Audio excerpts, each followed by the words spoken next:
বুখারীর প্রথম হাদিস, ইন্নামাল আমালু বিন্নিয়াত। যে যেরকম আল্লাহর সাথে ধারণা রাখবে, নিয়ত করবে, এই উম্মতের জন্য সুযোগ। কিন্তু আল্লাহর ভালোবাসা যদি দেখাইতে যাই তো আমার সারাটা রাত কেন জীবনটা শেষ হয়ে যাবে। আল্লাহ আমাদের সাথে কতটুকু ভালোবাসে শেষ করে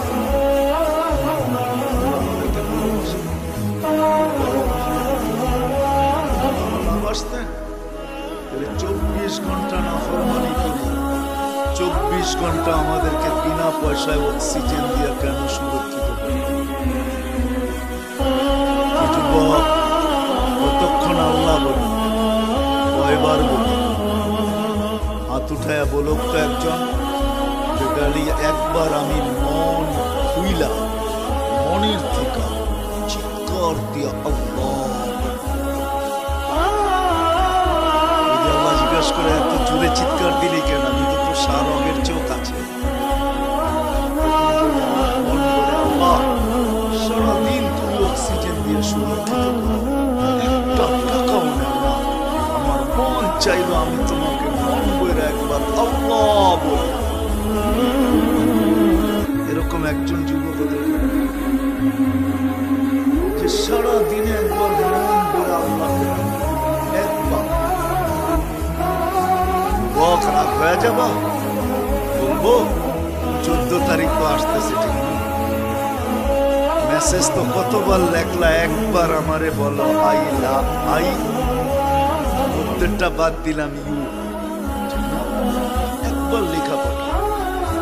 বলছো না? বলো না, বলো না, বলো না।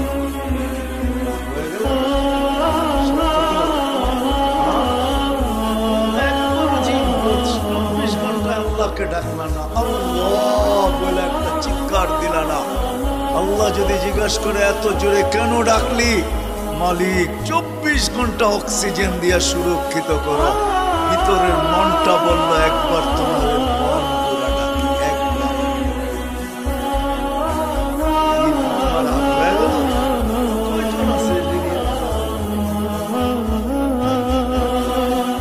যদি দুনিয়ার মানুষ বলতে পারে আমাকে একবার বলো, একবার ডাকো, আল্লাহ তো বান্দাকে বলতে পারে তুই একবার হইলো আমাকে ডাক।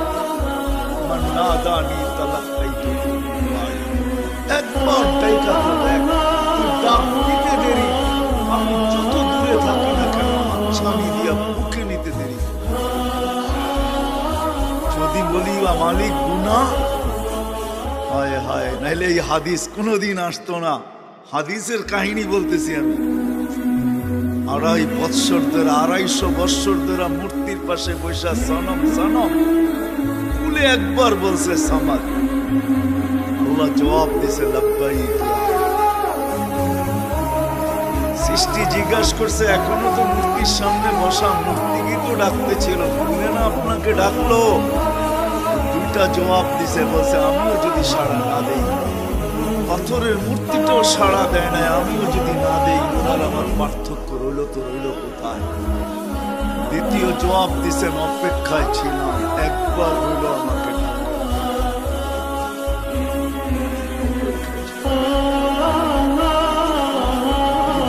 নিয়ত করব।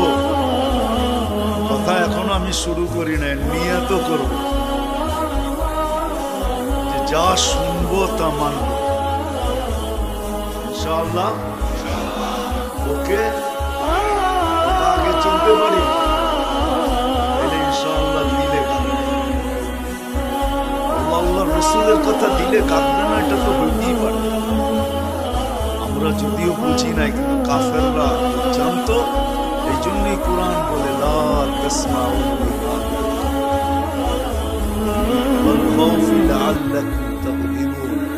কেননা শুনলে তুমি আর জয় হইতে পারবে না। কোরআন হাদিস দিলে দেখা যাবে, তুমি কোরআন হাদিসের ভক্ত হয়ে যাবে।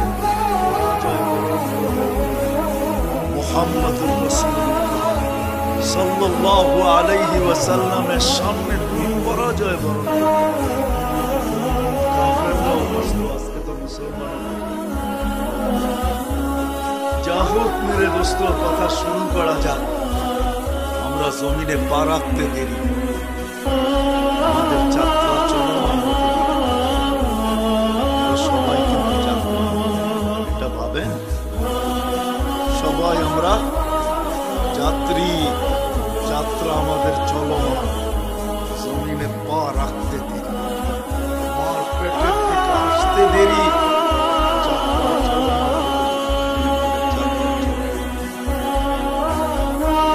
আমাদের যাত্রা চলমান। আমি থামলে কি হয়, যাত্রা থামে না। আমি ঘুমাইলে কি হয়, যাত্রা ঘুমায় না। আমি বসলে কি হয়, যাত্রা বসে না। আমাদের যাত্রা চলমান।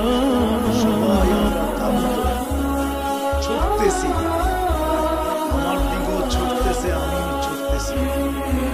কেউ আমার পিছনে ছুটতেছে, কেউ আমার আগের থেকে আসতেছে। মৌত আমার পিছন থেকে ছুটতেছে। কোরআনের শব্দ বোঝা যায়, মৌত আমার পিছের থেকে আমাকে ধরার জন্য ছুটতেছে। কবর দেখলে বোঝা যায়, আলহাকুমুত তাকাসুর হাত্তা যুরতুমুল মাকাবির। কবরের কথা শুনলে মনে হয় কবর আমার সামনের দিকের থেকে ছুটে আসতেছে, আর আমি থামলাম। আমি চলমান, যাত্রা আমার চলমান।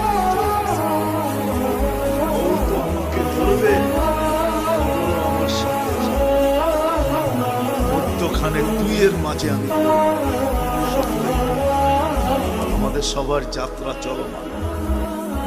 বুঝাইতে পারতেছি, নারী হয়ে আর পুরুষ হই, গরিব হয়ে আর ধনী, যুবক হয়ে আর বৃদ্ধ হই, শাসক হয়ে আর শাসিত, শিক্ষিত হয়ে আর অশিক্ষিত হই, গ্রাম্য হয়ে আর শহর। যে অস্তিত্ব নিল তার যাত্রা চলমান। আকাশের যাত্রাও চলমান, জমিনের যাত্রাও চলমান। একটা দিন অবশ্যই আসবে, আল্লাহ ইসরাফিল আলাইহিস সালামকে বলবে ফানফা ফুদাও। উনি জিজ্ঞাসা করবেন কান্না ফাতা দিয়া, ওটা ফুদিব। আল্লাহ কোরআনে বলেছেন একটার অনুমতি হবে, দুটার না। এরকম পাইলিং ঠিক না? মুন্সিগঞ্জের তো দুটা হয়ে গেছে, আরেকটু হবে ঠিক না? হয়ে গেছে না দুটা? হবে। এত বড় বড় ব্রিজ, এত বড় বড় পাইলিং কি হবে একটুতে?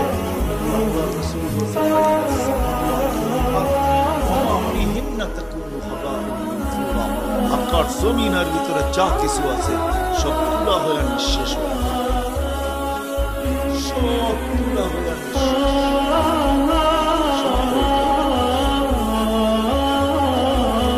যদিও দুনিয়া উন্নত, আমিও মানি মুঠোফোনে দুনিয়া কথা বলে, আমিও মানি মুঠোফোনে দুনিয়া কথা বলে। দুনিয়া এক সময় হাতের মুঠায় ছিল, এখন আঙ্গুলের মাথায়, টাচ করলেই চলে আসে। টাচ করতে দিতে দেরি করে না, মানি আমি। আমার কপালে বা পিঠে যে সীমারেখা লেখা আছে, ওটা জানার মতো কোন মেশিন আমার এইখানে হোক আর এইখানে হোক, সীমারেখা লেখা আছে। লেখা যেমন আল্লাহ বলছে তুমি ছিলা কোথায়, বলছে কাওয়াইবি উম্মিক, মার সিনায় ছিলাম, বাপের পিঠে ছিলাম।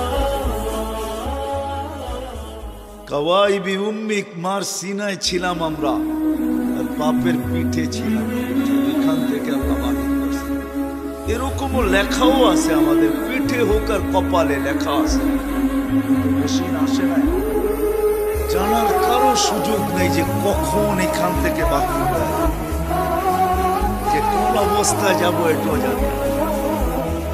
যুবক যৌবন অবস্থায় স্বপ্ন আর আশার পাহাড় নিয়ে কবরে শোবে। যুবকের চোখ কিন্তু সবসময় স্বপ্নে ভরা থাকে, ঠিক না? স্বপ্নে ভরা, আর বুকটা কিসে বড়া আশায় বড়া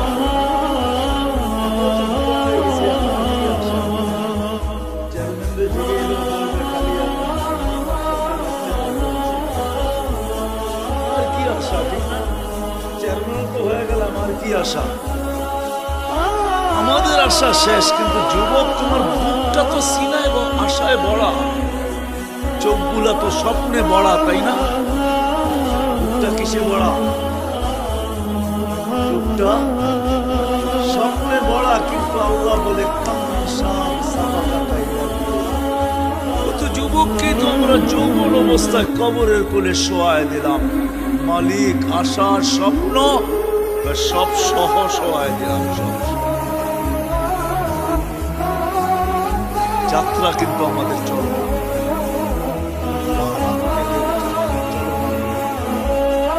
এক সেকেন্ডে মানুষ ভালো মতে কান দিয়ে শুনে এক সেকেন্ডের জন্য থামে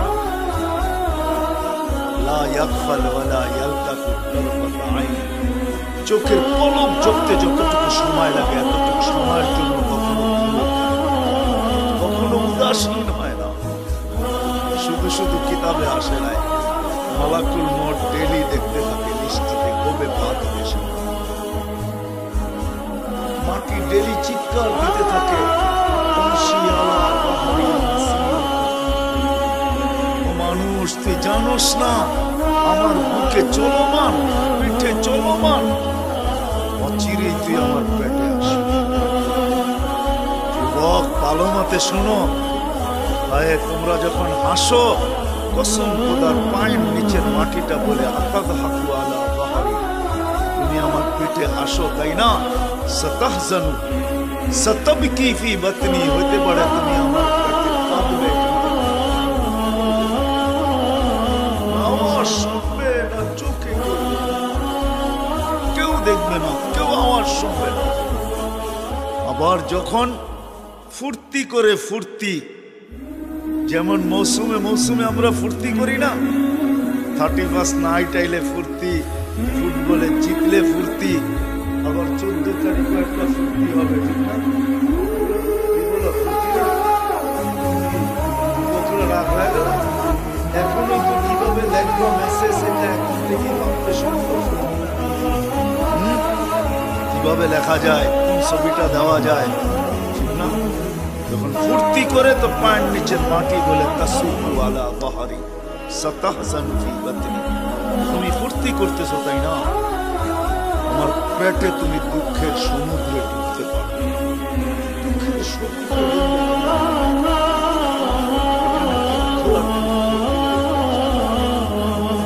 তদ্রুপ যখন রং তামাশা করে তখন পায়ের নিচেটা মাটিটা বলে তাকুলুকাল আলওয়ান ওয়ালা বাহরি রং তামাশা তোমাকে খাইতেছে আমার পিঠে সাতাকুলুকাল তুবু ফি আমার পেটে কিরামতের মজা করে আনা বাইতুল ওয়াহশা আমার এখানে একাই তোমাকে থাকবে আনা বাইতুল ওয়াহশা আমি বড় ভয়ঙ্কর আনা বাইতুল যুলমা আমি বড় অন্ধকার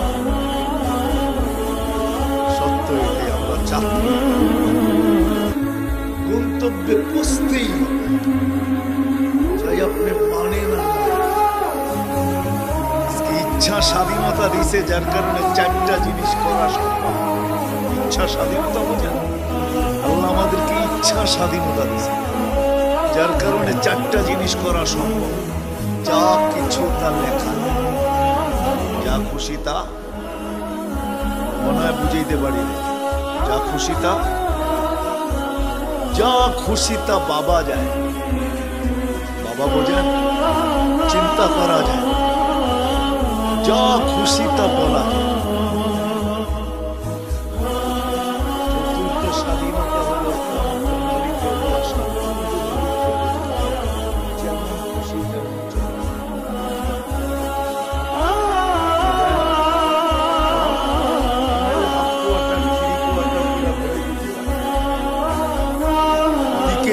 চলে কি করে পর্দা ছাড়া হাঁটে কি করে দেহটা কে বানাইছে ওটাকে সুরক্ষিত কে করে 24 ঘন্টা অক্সিজেন কে দেয়?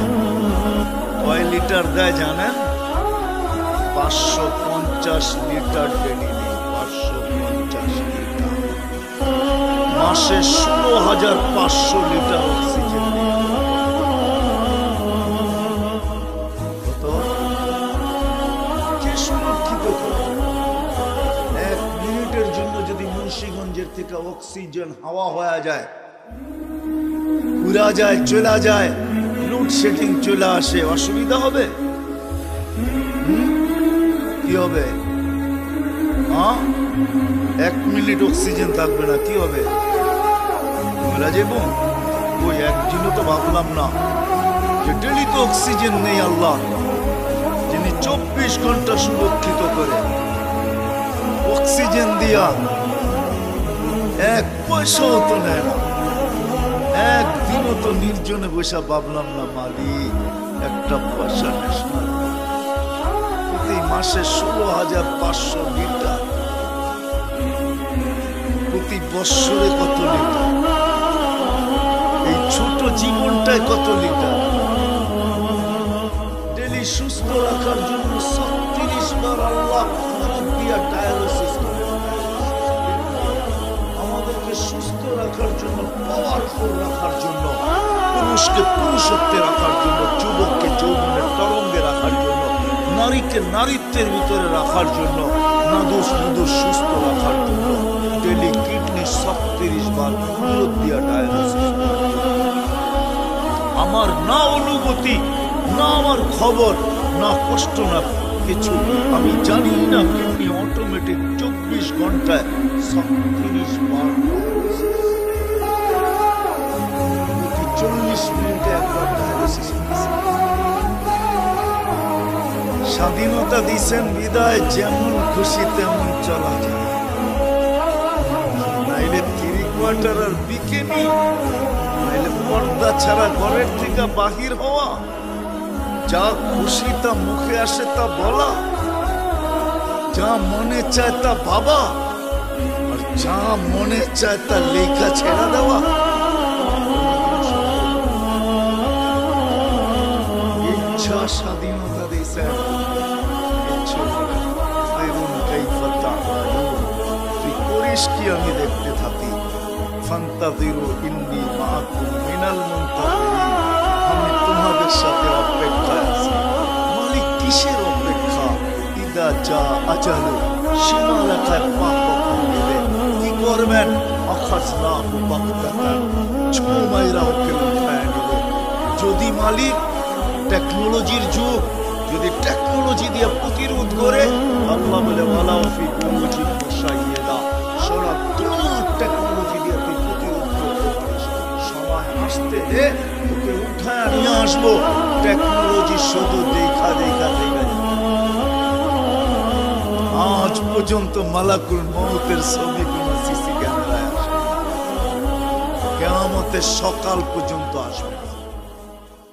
যতই পাওয়ারফুল সিসি ক্যামেরা লাগানো, যতই পাওয়ারফুল হোবল সেট করা হোক, হোবল চিনেন?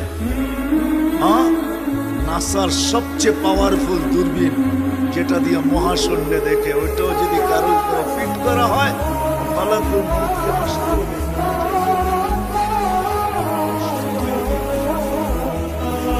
আমরা কিন্তু যাত্রী, কথাকে আমি গুছায় নিয়ে আসতেছি। আমরা কিন্তু যাত্রী, যেই কোনো মুহূর্তে আমি সীমা রেখায় পা দিতে পারি।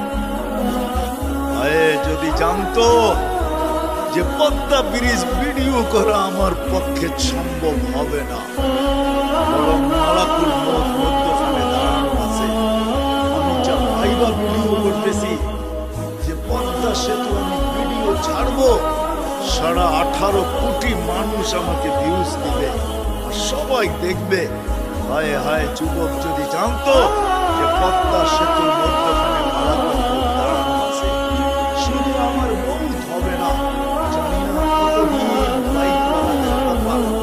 কপালের দরজা বন্ধ থাকবে, যে ওরা বাইক থাকা সত্ত্বেও পদ্মা সেতু বাইক দিয়া এপার থেকে ওপার যেতে পারবে না। এটা যদি জানতো তো কোনদিন পদ্মা সেতুতে উদ্বোধনের পরের দিনে যুবক করত তোমার।